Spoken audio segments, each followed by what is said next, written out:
हिंदी साहित्य की मुख्य धारा में आंचलिक कथा साहित्य को स्थापित करने वाले महान साहित्यकार फणीश्वर नाथ रेणु जी का अभी शताब्दी वर्ष चल रहा है और इसी शताब्दी वर्ष के संदर्भ में संस्कार भारती के झारखंड प्रांत के द्वारा रेणु एकादश के तहत एक कार्यक्रम चलाया जा रहा है, जिसमें फणीश्वर नाथ रेणु की 11 प्रमुख कहानियों को विभिन्न वाचकों द्वारा पढ़ी जानी है।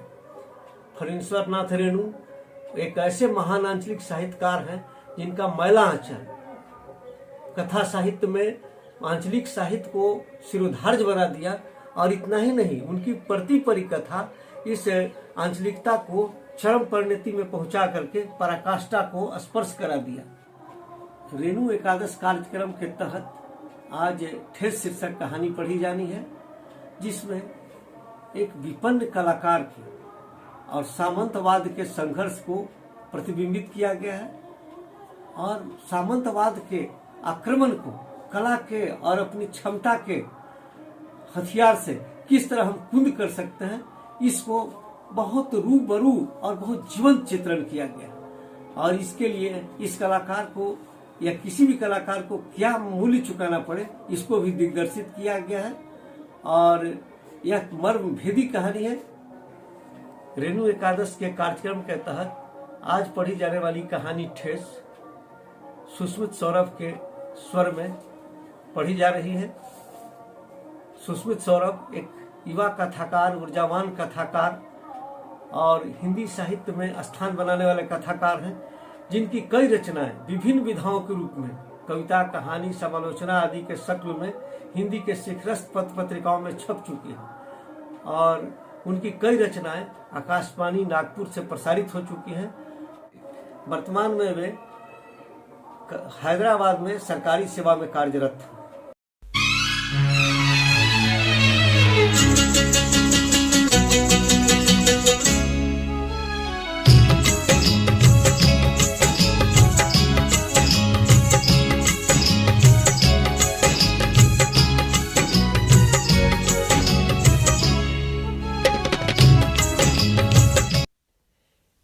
खेतीबाड़ी के समय गांव के किसान सिरचन की गिनती नहीं करते।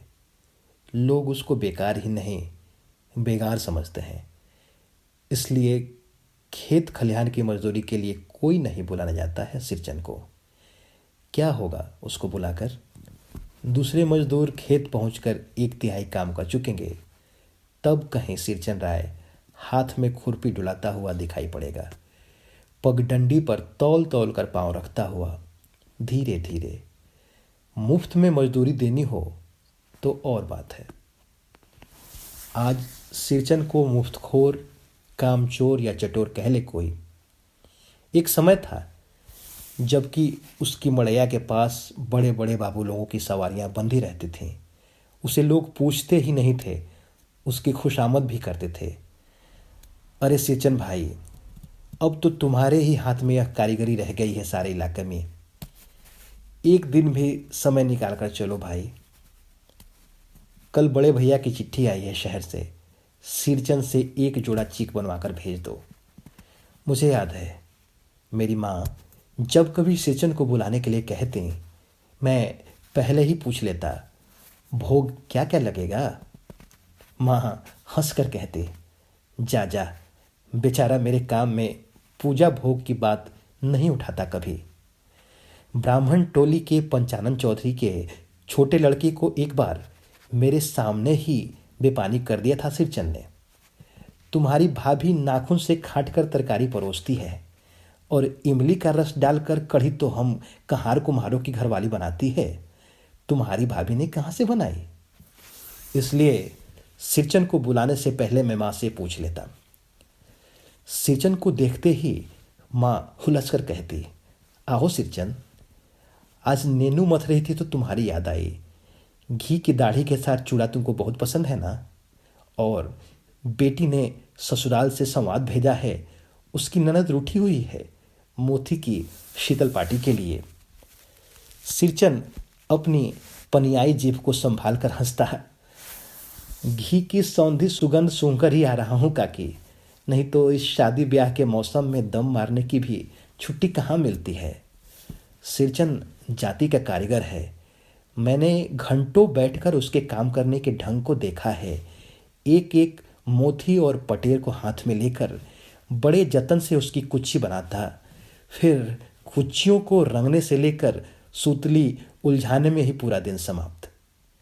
काम करते समय उसकी तन्मयता में जरा भी बाधा पड़ी कि गेहुअन सांप की तरह फुफकार उठता। फिर किसी दूसरे से करवा लीजिए काम, सिरचन मुंहजोर है, कामचोर नहीं। बिना मजदूरी के पेट भर भात पर काम करने वाला कारीगर, दूध में कोई मिठाई न मिले कोई बात नहीं, किंतु बात में जरा भी झाल वह बर्दाश्त नहीं कर सकता। सिरचन को लोग चटोर भी समझते हैं। तली बघारी हुई तरकारी, दही की कढ़ी, मलाई वाला दूध, इन सब का प्रबंध पहले कर लो, तब सिरचन को बुलाओ, दुम हिलाता हुआ हाजिर हो जाएगा। खाने पीने में चिकनाई की कमी हुई कि काम की सारी चिकनाई खत्म। काम अधूरा रहकर वह खड़ा हो उठेगा। आज तो अब अधकपाली दर्द से माथा टनटना रहा है, थोड़ा सा रह गया है, किसी दिन आकर पूरा कर दूंगा। किसी दिन माने कभी नहीं। मोथी घास और पटरे की रंगीन शीतल पाटी, बांस की तिल्लियों की झिलमिलाती छिक, सतरंगे डोर के मोढ़े, भूसी चुनी रखने के लिए मूंज वाली रस्सी के बड़े बड़े जाले, हलवाहों के लिए ताल के सूखे पत्तों की छतरी टोपी तथा इसी तरह के बहुत से काम हैं जिन्हें सिरचन के सिवा गांव में और कोई नहीं जानता। यह दूसरी बात है कि अब गांव में ऐसे कामों को बेकाम का काम समझते हैं लोग। बेकाम का काम जिसकी मजदूरी में अनाज या पैसे देने की जरूरत नहीं, पेट भर खिला दो, काम पूरा होने पर एक आध पुराना धुराना कपड़ा देकर विदा करो, वह कुछ नहीं बोलेगा। कुछ भी नहीं बोलेगा ऐसी बात नहीं। सिरचन को बुलाने वाले जानते हैं सिरचन बात करने में भी कारगर है। महाजन टोले के भज्जू महाजन की बेटी को सिरचन की बात बुरी लगी थी। वह सुनकर तिलमिला उठी थी। ठहरो, मैं माँ से जाकर कहती हूँ। इतनी बड़ी बात? बड़ी बात ही है बिटिया। बड़े लोगों की तो बस बात ही बड़ी होती है, नहीं तो दो दो पटेर की पार्टियों का काम सिर्फ खेसारी का सत्तू खिलाकर कोई करवाए भला? यह तुम्हारी माँ ही कर सकती है बबनी, सिरचन ने मुस्कुराकर जवाब दिया था। उस बार मेरी सबसे छोटी बहन की विदाई होने वाली थी। पहली बार ससुराल जा रही थी मानू। मानू के दूल्हे ने पहले ही बड़ी भाभी को खत लिखकर चेतावनी दे दी थी। मानू के साथ मिठाई की पतीली ना आए कोई बात नहीं, 3 जोड़ी फैशनेबल चिक और पटेर की 2 शीतल पार्टियों के बिना आएगी मानू तो। भाभी ने हंसकर कहा था, बैरंग वापस। इसलिए 1 सप्ताह पहले ही सिरचन को बुलाकर काम पर तैनात करवा दिया था ना माँ ने। देख सिरचन, इस बार नई धोती दूंगी, असली मोहर छाप वाली धोती। मन लगाकर ऐसा काम करो कि देखने वाले देखकर ही देखते रह जाएं। पान जैसी पतली छुरी से बांस की तीलियों और कमानियों को चिकनाता हुआ सिरचन अपने काम में लग गया। रंगीन सुतलियों में झब्बे डालकर वह चिक बुनने बैठा। 1.5 हाथ की बिनाई देखकर ही लोग समझ गए कि इस बार एकदम नए फैशन की चीज बन रही है जो पहले कभी नहीं बनी। मंजली भाभी से नहीं रहा गया, पर्दे की आड़ से बोली, पहले ऐसा जानती कि मोहर छाप वाली धोती देने से ही अच्छी चीज बनती है तो भैया को खबर देकर बुला लेती। काम में व्यस्त सिरचन के कानों में बात पड़ गई।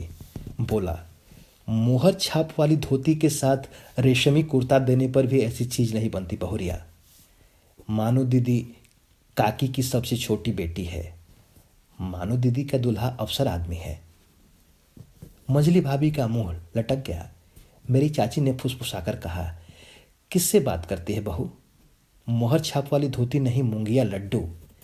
बेटी की विदाई के समय रोज मिठाई जो खाने को मिलेगी, देखती है ना।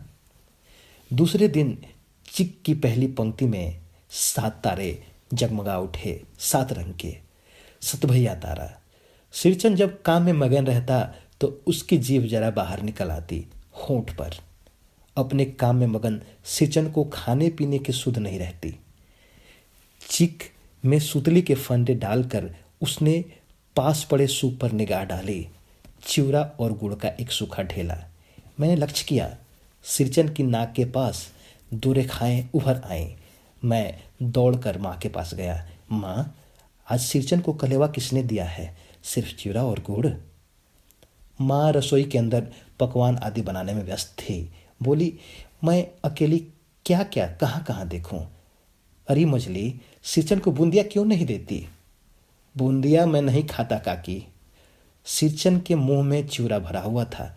गुड़ का ढेला सूप में एक किनारे पड़ा रहा, अछूता। माँ की बोली सुनते ही मंजली भाभी की भौहें तन गई। मुट्ठी भर बूंदिया सूप में फेंक कर चली गईं। सिरचन ने पानी पीकर कहा, मंजली बहुरानी, अपने मैके से आई हुई मिठाई भी इसी तरह हाथ खोलकर बांटती हैं क्या? बस मंजली भाभी अपने कमरे में बैठकर रोने लगी। चाची ने माँ के पास जाकर लगाया। छोटी जाति के आदमी का मुंह भी छोटा होता है। मुंह लगाने से सिर पर चढ़ेगा ही, किसी के नैहर ससुराल की बात क्यों करेगा वो? मंजली भाभी माँ की दुलारी बहू हैं। माँ तमक कर बाहर आई। सिरचन, तुम काम करने आए हो, अपना काम करो। बहुओं से बदकुट्टी करने की क्या जरूरत? जिस चीज की जरूरत हो मुझसे कहो। सिरचन का मुंह लाल हो गया। उसने कोई जवाब नहीं दिया। बांस में टंगे हुए अधूरे चीक में फंदे डालने लगा।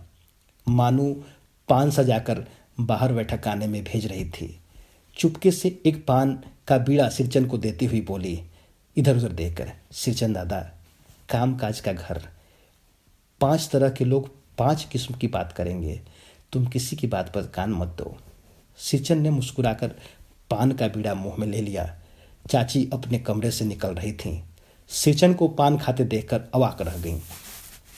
सिरचन ने चाची को अपनी ओर अचरज से घूरते हुए देखकर कहा, छोटी चाची, जरा अपनी डिबिया का गमकौआ जर्दा तो खिलाना, बहुत दिन हुए। चाची कई कारणों से जली भुनी रहती थी सिरचन से। गुस्सा उतारने का ऐसा मौका फिर नहीं मिल सकता। झनकती हुई बोली, मस्खरी करता है? तुम्हारी बढ़ी हुई जीभ में आग लगे। घर में पान और गमकौआ जर्दा खाते हो? चटोर कहीं क्या। मेरा कलेजा धड़क उठा। यत परो नास्ती। बस सिरचन की उंगलियों में सुतली के फंदे पड़ गए। मानो कुछ देर तक वह चुपचाप बैठा रहा, पान को मुंह में घुलाता हुआ। फिर अचानक उठकर पिछवाड़े पीक थुकाया। अपनी छुरी, हंसिया वगैरह समेट संभाल कर झोले में रखे। टंगी हुई अधूरी चीख पर एक निगाह डाली और हनहनाता हुआ आंगन से बाहर निकल गया। चाची बड़बड़ाई, अरे बाप रे बाप, इतनी तेजी! कोई मुफ्त में तो काम नहीं करता। 8 रुपये में मोहर छाप वाली धोती आती है। इस मुँह झौंसे के मुंह में न तो लगाम है और न आँख में शील। पैसा खर्च करने पर सैकड़ों चीखें मिलेंगी। बांतर टोली की औरतें सिर पर गट्ठर लेकर गली गली मारी फिरती हैं। मानू कुछ नहीं बोली। वह चुपचाप अधूरी चीख को देखती रही। 7 तारे मंद पड़ गए। माँ बोली, जाने दे बेटी, जी छोटा मत कर मानू, मेले से खरीद कर भेज दूंगी। मानू को याद आई, विवाह में सिरचन के हाथ की शीतल पाटी दी थी माँ ने। ससुराल वालों ने न जाने कितनी बार खोल कर दिखाया था पटना और कलकत्ता के मेहमानों को। वह उठकर बड़ी भाभी के कमरे में चली गई। मैं सिरचन को मनाने गया। देखा एक फटी हुई शीतल पाटी पर लेटकर वह कुछ सोच रहा था। मुझे देखते ही बोला, बबुआ जी, अब नहीं। कान पकड़ता हूँ, अब नहीं। मोहर छाप वाली धोती लेकर क्या करूँगा? कौन पहनेगा? ससुरी खुद मरी, बेटे बेटियों को भी ले गई अपने साथ। बबुआ जी, मेरी घरवाली जिंदा रहती तो मैं ऐसी दुर्दशा भोगता। यह शीतल पाटी उसी की बुनी हुई है। इस शीतल पाटी को छूकर कहता हूँ, अब यह काम नहीं करूँगा। गांव भर में तुम्हारी हवेली में मेरी कदर होती थी, अब क्या। मैं चुपचाप वापस लौट आया। समझ गया कलाकार के दिल में ठेस लगी है, वह नहीं आ सकता। बड़ी भाभी अधूरी चीख में रंगीन छीट का झालर लगाने लगी। यह भी बेजा नहीं लगता मानो। क्यों मानो? मानो कुछ नहीं बोली बेचारी, किंतु मैं चुप नहीं रह सका। चाची और मंजली भाभी की नज़र न लग जाए इसमें भी। मानू को ससुराल पहुंचाने मैं ही जा रहा था। स्टेशन पर सामान मिलाते समय देखा मानू बड़े जतन से अधूरी चीख को मोड़ कर लिए जा रही थी अपने साथ। मन ही मन सिरचन पर गुस्सा हो आया। चाची के सुर में सुर मिलाकर कोसने को जी हुआ, काम चोर चटोर। गाड़ी आई। सामान चढ़ाकर मैं दरवाज़ा बंद कर रहा था कि प्लेटफॉर्म पर दौड़ते हुए सिरचन पर नजर पड़ी। बबुआ जी, उसने दरवाजे के पास आकर पुकारा। क्या है? मैंने खिड़की से गर्दन निकालकर झिड़की के स्वर में कहा। सिरचन ने पीठ पर लदे हुए बोझ को उतारकर मेरी ओर देखा। दौड़ता हुआ आया हूँ, दरवाज़ा खोलिए। मानू दीदी कहाँ है, एक बार देखूं।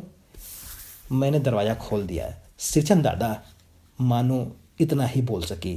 खिड़की के पास खड़े होकर सिरचन ने हकलाते हुए कहा, यह मेरी ओर से है, सब चीज़ है दीदी, शीतल पार्टी, चीक और एक जोड़ी आसनी कोष की। गाड़ी चल पड़ी। मानू मोहर छाप वाली धोती का दाम निकाल कर देने लगी। सिरचन ने जीभ को दांत से काटकर दोनों हाथ जोड़ दिए। मानू फूट फूट कर रो रही थी। मैं बंडल को खोल कर देखने लगा। ऐसी कारीगरी, ऐसी बारीकी, रंगीन सुतलियों के फंदे का ऐसा काम पहली बार।